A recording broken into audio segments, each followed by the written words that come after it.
तो चलिए सीधा आपको वापस एक बार ले चलते हैं जयपुर के विद्याधर स्टेडियम में आयोजित कार्यक्रम गौ सेवा से जो जुड़ा है। मुख्यमंत्री भजनलाल शर्मा संबोधित कर रहे हैं, आप भी सुनिए। आज के इस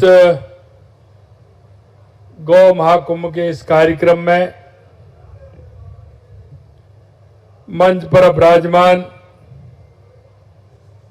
गौ सेवा आयोग के उत्तराखंड के अध्यक्ष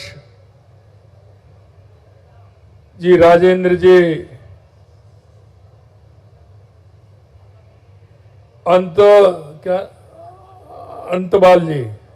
अंतपाल जी, गौ सेवा आयोग के अध्यक्ष उत्तर प्रदेश श्याम बिहारी गुप्ता जी, हमारे जयपुर जिले की जिला प्रमुख श्रीमती रमा चोपड़ा जी, कोऑर्डिनेटर गौ महाकुंभ नवरंग जी, आए मेरे पूजा योग बुजुर्गों, नौजवान दोस्तों, माता और बहनों, सबसे पहले तो मैं आप सभी को धन्यवाद देना चाहता हूं कि एक अच्छे काम के लिए सभी यहां आप एकत्रित हुए हैं।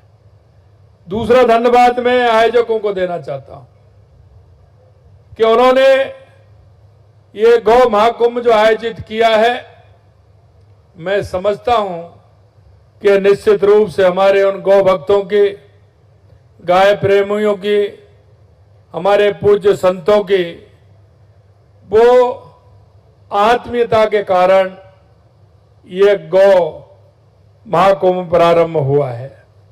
मैं उन सभी को जिन्होंने इसमें हिस्सा लिया है और जिन्होंने ये कार्यक्रम आयोजित किया है, मैं उन सभी को बहुत बहुत शुभकामनाएं देता हूं, बहुत बहुत बधाई देना चाहता हूं। क्योंकि अगर आप ये देखोगे तो ये मन की कल्पना नहीं है, ये एक हमारी संस्कृति से जुड़ा हुआ बहुत बड़ा काम आप लोगों ने किया है। मित्रों, जब हम गांव में सुबह जगते हैं और पहली जब सूरज की किरण निकलती है और हमारी आंखें खुलती हैं, तो हमारे गांव में जो आवाज हमें गौ माता की सुनाई देती है वो हमारे कानों में जाती है और वो हमारी हमेशा शुभकामनाएं, उनके मुंह से निकला हुआ एक रवाने का जो शब्द है वो हमारे जीवन को आगे बढ़ाने का काम करता है। ये केवल आवाज नहीं बल्कि हमारी सनातन संस्कृति की आत्मा की पुकार होती है। और आप देखते हैं गांव में जब पहले शादी होती थी, पंडित जी के पास जाते थे तो अगर सबसे शुभ मुहूर्त माना जाता है तो वो गोधूली का माना जाता है और वो ये कहते हैं कि मेरी शादी हो रही है, मेरे बच्चे की शादी हो रही है, बेटी की शादी हो रही है, तो इसका जो मुहूर्त है वो गोधूली का होना चाहिए। अब आप ये देख सकते हैं कितना शुभ जो वो गोधूली का समय होता है, कितना शुभ माना जाता है।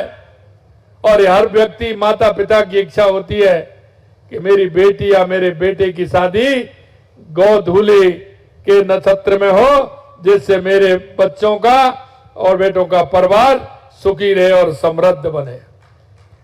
ये हमारा समृद्धि का कहानी भी है। मैं आपसे कहना चाहता हूं कि हम एकत्रित हुए हैं दिव्य माता की महिमा और गुणगान के लिए। हमारे लिए गाय का दूध दूध नहीं, एक औषधि भी है और हमारे जीवन को उद्धार करने वाला भी है। और इसलिए मैं आपसे कहना चाहता हूं, गौ माता के बारे में सुनना अधिकतर पसंद करते हैं। अगर जब हम कहते हैं तो वो भावना भी उनकी निकल करके आती हैं, लेकिन जिस तरह की भावनाएं हैं हम उसको साकार रूप नहीं दे पाते हैं। मैं आपसे इतना ही निवेदन करना चाहता हूं कि गौ माता के लिए आप सभी को आगे आना होगा, क्योंकि ये हमारे जीवन में उन्नति लाती है, ये हमारे जीवन में हमारे कष्टों को बिल्कुल समाप्त कर देती है। गौ माता आप बिल्कुल देख लीजिए, सुबह अगर कहीं आप निकलते हैं तो वो जब तक आप घर से निकलते हैं तो गौ माता आपकी तरफ यूं अपनी गर्दन को मोड़ते हुए ठेठ दरवाजे तक देखती है कि मेरा ये भाई जा रहा है। और जब अगर आपकी आवाज घर से बाहर आप आते हैं, अगर आपकी आवाज सुन लेती है, अगर वहां आप जाते हैं तो आपकी तरफ ही देखती है और आपकी तरफ वो ये कहती है कि ये मेरा भाई गया और बहुत ही आ गया, और ये बहुत उसको प्रसन्नता होती है। आप उसको ये नहीं कह सकते। गाय के माता के जो अंदर का भाव है वो हमारी माता से कम नहीं है। गौ माता का भाव माता से भी बढ़कर है, ये हमें ध्यान रखना चाहिए।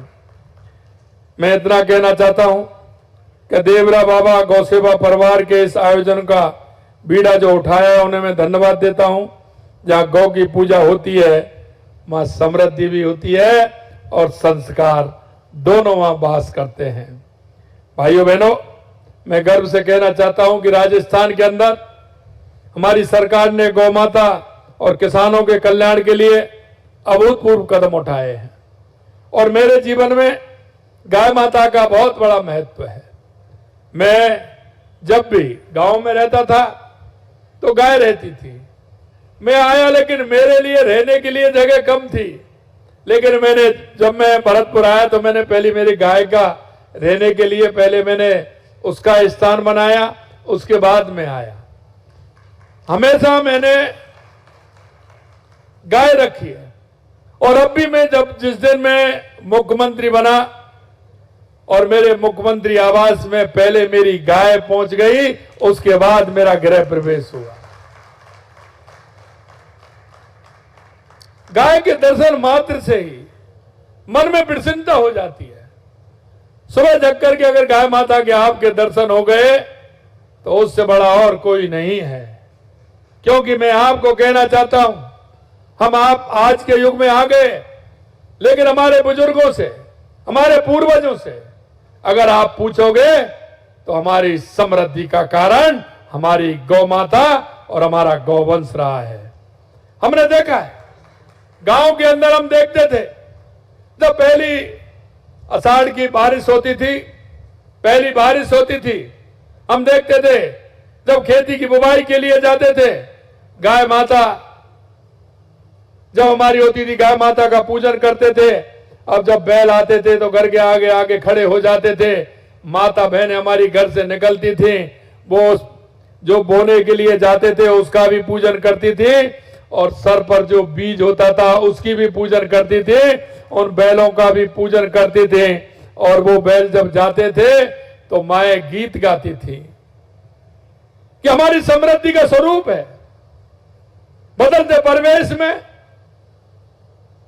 कुछ अंतर आया है, लेकिन मैं आपसे एक बात ही कहना चाहता हूं, आप गाय माता को हमेशा समृद्धि के रूप में देखिए, आर्थिक मजबूती के रूप में देखिए। किसान भाई मेरे हैं यहां, जगवीर जी बैठे हैं और भी कई हमारे किसान भाई बैठे हैं। किसान को खेती में तो बचता है, लेकिन हमारे जो गौवंश है उसको भी आप देखते हैं गौधन के रूप में देखते हैं। वो हमारा धन है और हमारे आर्थिक मजबूती में हमारे उसका बहुत बड़ा योगदान है। इसलिए तो हम गौपालक हैं, क्योंकि भगवान वसुदेव के कितने थे? 12 लाख। भगवान वसुदेव के 12 लाख थे। 12 लाख नंदी जी के 9 लाख थे। उन लोगों ने गाय को पाला था और भगवान का नाम भी गौपालक हो गया। भगवान ने उन गायों को किस रूप में देखा आप सभी देख सकते हैं। जब भगवान देख सकते हैं तो हमने हमारा भी विचार करना चाहिए और गौ माता को जो हमारा समर्पण है वो हमें करना चाहिए। सबसे पहले गाय को रोटी घर में बनती थी कि नहीं बनती थी? हमारी माता बहनें जब खाना बनाती थी तो पहली चपाती किसको जाती थी? गौ माता को जाती थी कि नहीं जाती थी? पहली चपाती हमारी जो होती थी उसको चंदिया बोलते थे, चंदिया ही बोलते हैं ना, उसको बोलते थे। और पहली जो रोटी होती थी वो गाय माता के लिए होती थी और उसको गाय माता को देकर के आते थे।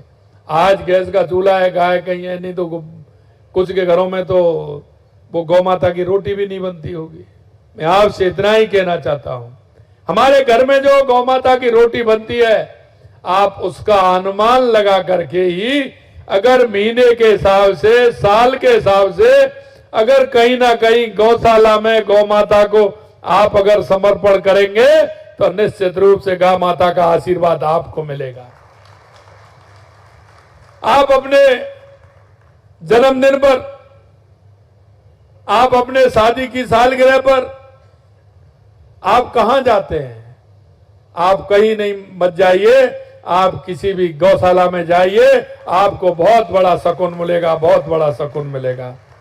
इसलिए मैं कहना चाहता हूं मेरे भाई और बहनों, जब से हमारी सरकार आई हमने गौशाला के लिए बहुत काम किए हैं।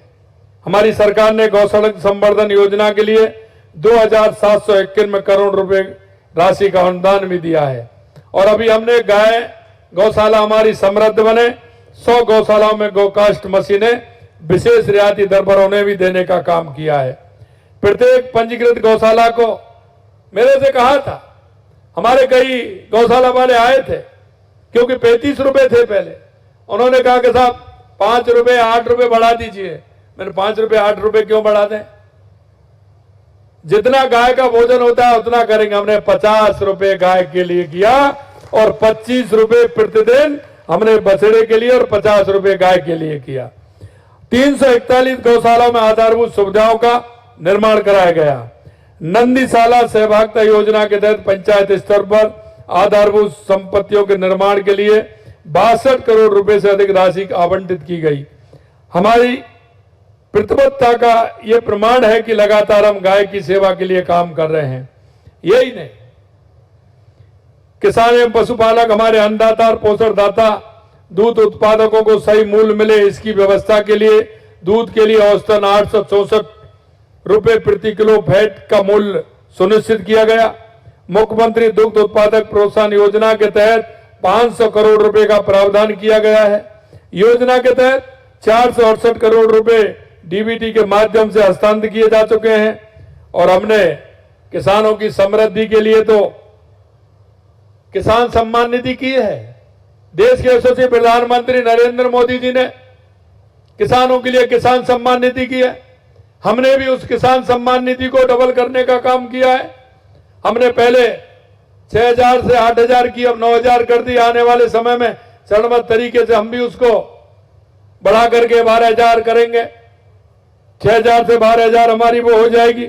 और इसी तरह से हमने राजस्थान में गौपालक क्रेडिट कार्ड भी देने का काम किया है। पहले हमने 1 लाख रुपए गौपालक क्रेडिट कार्ड के लिए दिया था। उसमें कुछ नहीं करना है, उसमें जमीन को भी उसमें नहीं लिखना है, कुछ नहीं करना है। आपको सिर्फ गौपालक कार्ड के लिए 1.5 लाख रुपए मिलेगा, जिससे गाय खरीदिए, घर में बच्चों को दूध पिलाइए, जिससे आने वाली पीढ़ी हमारी समृद्ध हो, मजबूत हो। इसके लिए भी हमने काम किया है।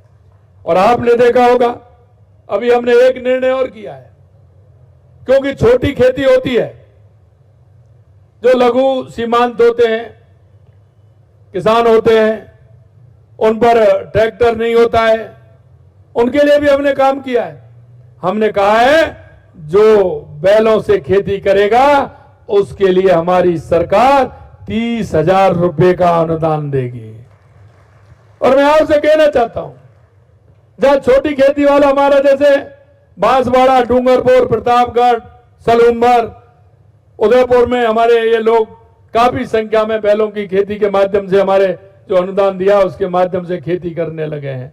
और मैं आपको यही कहना चाहता हूं कि उन लोगों को, क्योंकि बहुत बड़ा सहारा होता है। अभी हमारे संजय जी बता रहे थे कि ये खेती में भी समृद्धि है। अरे मैं आपसे कहना चाहता हूं, जहां गाय या हमारा बैल अगर है तो वो अगर रहेगा तो उसका जो गोबर है वो हमारे इस खाद से कई गुना काम करता है और कई साल तक काम करता है। अगर वो हमारा बैलवा रहेगा तो उसकी समृद्धि और होगी कि वो गोबर जो हमारे खेतों में जाएगा तो हमारी उपज भी उससे बढ़ेगी। मैं यही कहना चाहता हूं, राजस्थान केवल कृषि प्रधान राज्य बनकर ना रहे बल्कि आने वाले समय में पूरे भारत का सबसे बड़ा डेयरी हब भी बने। हमने डेयरी के लिए भी काम किया है। हमारे किसान को जो डेयरी में दूध देता है 5 रुपया लीटर का अनुदान उस पर हमारी सरकार देती है कि जिससे कि हमारा किसान समृद्ध हो और हमारे किसान की उन्नति हो। और गौपालकों से मैं कहना चाहता हूं, आप गाय रखोगे, गाय का दूध अगर डेयरी पे दोगे तो 5 रुपए तो आपको सरकार ही दे रही है, 5 रुपए सरकार दे रही है। आप गाय के मूत्र का उपयोग कर सकते हैं, उसके गोबर का उपयोग कर सकते हैं, उससे खेती उत्तम होती है। यह काम भी हम लगातार कराने का प्रयास कर रहे हैं। और मैं अंत में आपसे इतना कहूंगा कि लगातार हमारी सरकार ने काम किया है। 33,000 से अधिक दुग्ध उत्पादकों को 3 लाख रुपए का बीमा भी हम कर रहे हैं, बीमा भी उसमें हो रहा है। मैं आपसे इतना ही कहना चाहता हूं कि लगातार हमारी सरकार गौ माता के लिए और गौवंश के लिए लगातार काम कर रही है। मैं आपसे इतना